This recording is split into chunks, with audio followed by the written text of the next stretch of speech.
Assalamualaikum warahmatullahi wabarakatuh. Perkenalkan, nama saya Aulia Wulandari. Dari kelompok 5, saya akan menjelaskan materi tentang teori perkembangan dan perkembangan fisik. Yang pertama adalah teori perkembangan. Teori perkembangan merupakan sebuah teori yang berfokus pada berbagai perubahan serta perkembangan yang dialami manusia, baik dalam struktur jasmani ataupun biologisnya, perilaku serta fungsi mental pada beragam tahap kehidupannya yang terjadi dari konsepsi hingga menjelang kematiannya. Menurut perkembangan fisik merupakan dasar bagi kemajuan perkembangan berikutnya. Dengan meningkatnya pertumbuhan tubuh baik berat badan maupun tinggi badan serta kekuatannya, memungkinkan anak untuk lebih aktif dan berkembang keterampilan fisiknya, dan juga berkembangnya eksplorasi terhadap lingkungan tanpa bantuan orang tuanya. Perkembangan sistem syaraf pusat memberikan kesiapan pada anak untuk lebih meningkatkan pemahaman dan penguasaannya terhadap tubuhnya.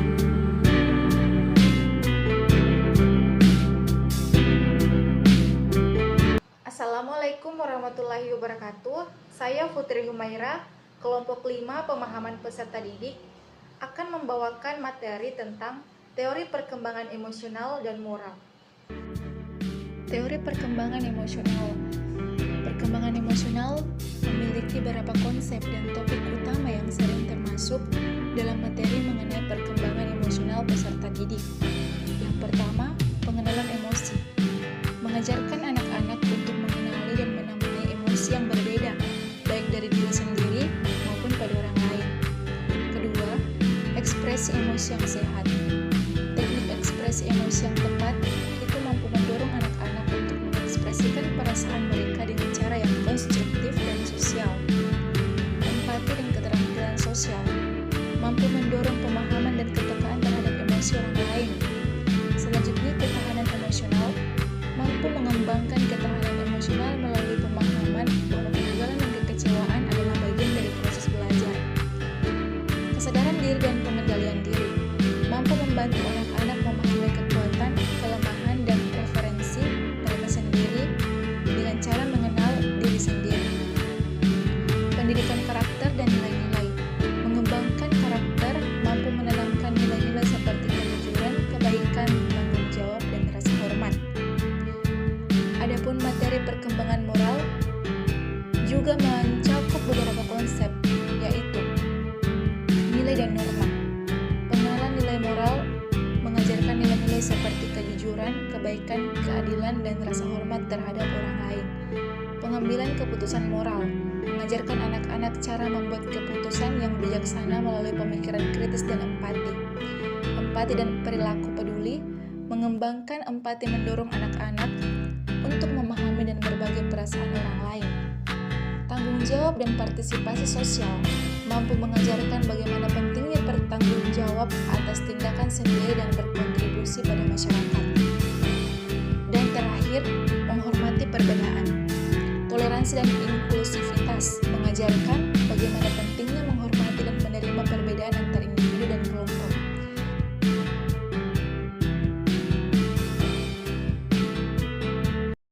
Assalamualaikum warahmatullahi wabarakatuh. Perkenalkan, nama saya Mulkia Nur. Saya akan membahas mengenai perkembangan peserta didik pada bagian etnik dan kultural peserta didik. Baik, pada segmen kali ini saya akan membahas mengenai karakteristik peserta didik. Nah, suatu proses pembelajaran akan dapat berlangsung secara efektif atau tidak efektif sangat ditentukan oleh seberapa tinggi tingkat pemahaman pendidik terhadap karakteristik yang dimiliki peserta didiknya. Pemahaman karakteristik peserta didik sangat menentukan hasil belajar yang akan dicapai, aktivitas yang perlu dilakukan, sesuai yang tepat bagi peserta didik. Nah, salah satu di antaranya adalah etnik. Negara Indonesia merupakan negara yang luas wilayahnya dan kaya akan etniknya. Namun, berkat perkembangan alat transportasi yang semakin modern, maka seolah tidak ada batas antar daerah atau suku dan juga tidak ada kesulitan menuju daerah lain untuk bersekolah, sehingga dalam sekolah dan kelas tertentu terdapat multi etnik atau suku bangsa. Misal, Pak Rudi adalah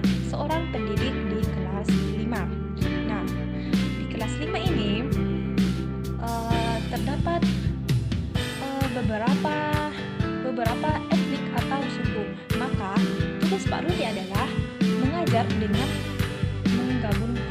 menggabungkan pembelajaran dan teknik yang dimiliki oleh siswanya.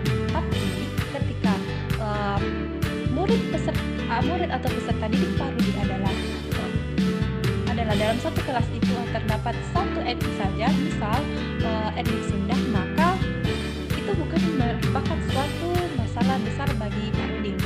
Nah, kemudian pada kultural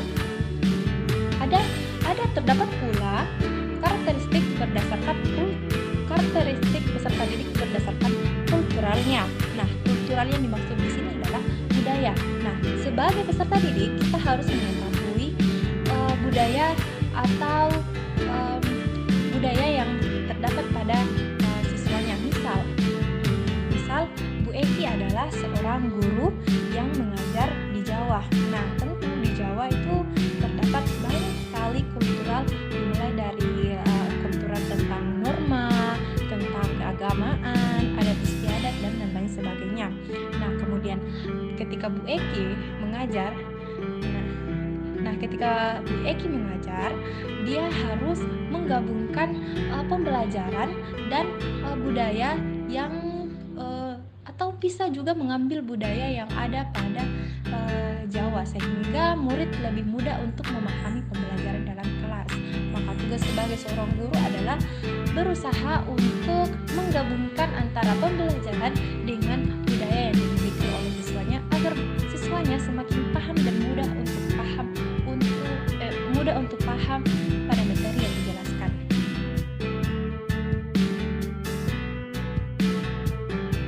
Assalamualaikum warahmatullahi wabarakatuh.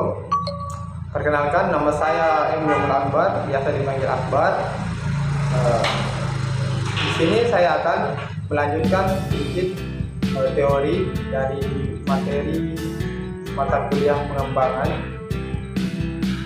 Teori yang akan saya jelaskan ada dua, yaitu teori mengenai status sosial peserta didik dan teori aspek peserta didik, status sosial peserta didik.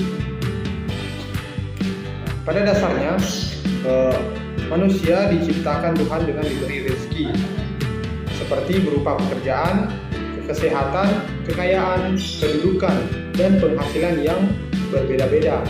Kondisi seperti ini juga melatar belakangi peserta didik yang ada pada suatu kelas atau sekolah kita. Peserta didik pada suatu kelas biasanya berasal dari status sosial ekonomi yang berbeda-beda. Dilihat dari latar belakang pekerjaan orang tua. Di kelas kita terdapat peserta didik yang orang tuanya wirausahawan, pegawai negeri, pedagang, petani, bahkan mungkin menjadi buruh. Dilihat dari sisi jabatan, orang tua ada peserta didik yang orang tuanya menjadi pejabat seperti presiden, menteri, gubernur, bupati, camat, kepala desa, kepala kantor, atau kepala perusahaan. Di samping itu juga ada peserta didik yang berasal dari keluarga ekonomi mampu. Adapun teori daripada aspek peserta didik adalah pada saat ini banyak sekali orang tua ataupun guru yang merasa tergoda untuk membanding-bandingkan prestasi belajar anaknya dengan anak yang lain tanpa pernah memahami bagaimana sesungguhnya prestasi belajar anak itu meski dilihat secara utuh dalam konteks perkembangan sosial, emosional, fisik, psikologis, dan lain-lain. Teori aspek peserta didik yaitu metode pembelajaran berdiferensiasi. Nah, di dalam metode pembelajaran berdiferensiasi ini ada 4 cara, yaitu yang pertama konten. Isinya adalah materi pembelajaran itu sendiri. Nah, hal ini dapat dibedakan dalam beberapa cara. Pertama, siswa memiliki tingkat penguasaan atau pengetahuan yang berbeda terhadap suatu mata pelajaran. Yang kedua itu adalah proses. Proses ini berbicara tentang bagaimana seorang guru dapat memberikan instruksi yang tepat kepada setiap siswa dalam proses pembelajaran. Selain itu, penilaian berkelanjutan selama pembelajaran juga akan akan membantu guru dalam memahami apakah setiap siswa telah belajar dengan kemampuan terbaik mereka atau tidak. Yang ketiga yaitu produk.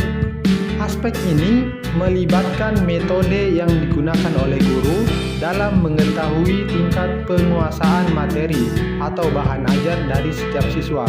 Untuk mengetahui penguasaan materi itu, seorang guru dapat melakukannya dengan cara melakukan tes, meminta siswa untuk menuliskan laporan tentang topik-topik berdasarkan materi pelajaran. Yang selanjutnya itu poin keempat yaitu lingkungan belajar. Secara umum ada dua lingkungan belajar bagi seorang siswa, yaitu lingkungan belajar yang dapat meningkatkan pembelajaran mereka dan lingkungan belajar yang dapat merusak pembelajaran mereka. Lingkungan belajar yang tenang dan kondusif akan mampu meningkatkan hasil belajar, sedangkan lingkungan belajar yang bising akan dapat mengurangi konsentrasi dan pemahaman siswa terhadap materi pembelajaran.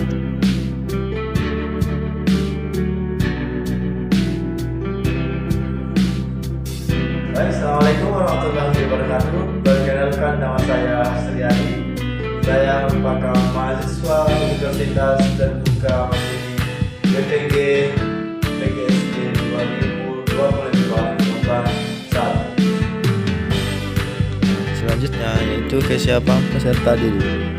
Belajar adalah suatu proses usaha yang dilakukan seseorang untuk memperoleh suatu perubahan perilaku yang harus baru secara keseluruhan sebagai hasil pengalamannya dan interaksi dengan lingkungan yang kebersihan siswa dalam pembelajaran ditentukan oleh banyak faktor, salah satunya kesiapan dalam belajar. Kesiapan belajar terdiri dari atas minat, motivasi, dan gaya belajar. Nah, selanjutnya yaitu minat belajar. Minat belajar adalah salah satu faktor yang sangat penting untuk keberhasilan belajar yang dimiliki siswa. Artinya minat belajar muncul dalam diri siswa itu sendiri. Faktor dari luar minat belajar yaitu bagaimana cara guru tersebut mengajar. Peran guru sangat penting untuk menumbuhkan minat belajar siswa, adalah salah satu dengan cara mengajar yang menyenangkan.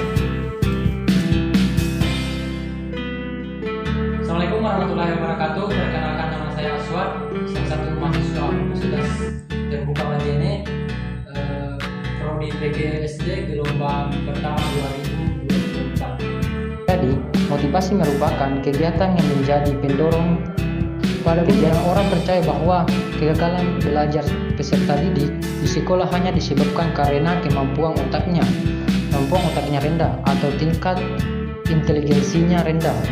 Tetapi ini semua kegagalan peserta didik tidak lepas juga dari kurangnya motivasi belajar yang diberikan oleh guru ataupun tenaga pendidik lainnya. Gaya belajar merupakan salah satu faktor yang mempengaruhi kegiatan belajar mengajar. Asumsi penelitian yang berpendapat bahwa agar belajar atau learning style adalah suatu karakteristik kognitif, efektif, dan perilaku psikomotorik. Gaya belajar mempunyai peranan yang sangat penting dalam proses belajar mengajar karena gaya belajar merupakan faktor yang berfungsi mendasari mengarahkan pembuatan belajar. Gaya belajar sebagai salah satu faktor keberhasilan suatu pembelajaran yang dipengaruhi oleh motivasi belajar. Seperti yang dijelaskan pada awal tadi bahwa motivasi belajar tersebut sangatlah mempengaruhi terhadap kecapaian suatu atau pencapaian dalam tujuan pembelajaran oleh peserta didik itu sendiri.